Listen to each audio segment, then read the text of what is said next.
ଆପଣ ଜାଣନ୍ତି କି କାଶ ହେବା, ଜ୍ୱର ହେବା, ଛାତିରେ ଯନ୍ତ୍ରଣା ହେବା, ଭୋକ ନ ଲାଗିବା, ଓଜନ କମିଯିବା, ଏହିସବୁ ହେଉଛି ଟିଭି ରୋଗର ଲକ୍ଷଣ। ଏହି ଲକ୍ଷଣ ଗୁଡ଼ିକ ଯଦି ଆପଣମାନଙ୍କ ପାଖରେ ଦେଖାଯାଉଛି ତାହେଲେ ଭୟଭୀତ ହୁଅନ୍ତୁ ନାହିଁ।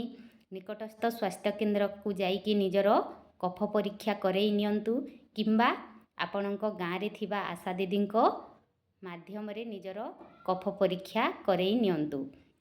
ଏହା ହେଉଛି କଫ ଡବା, ଯେଉଁଥିରେ କି ଆମେ ସନ୍ଦେହ କରାଯାଉଥିବା ଟିଭି ରୋଗୀମାନଙ୍କର କଫ ନେଇକି ନିଜେ ଡାକ୍ତରଖାନାରେ ପରୀକ୍ଷା କରେଇଥାଉଁ।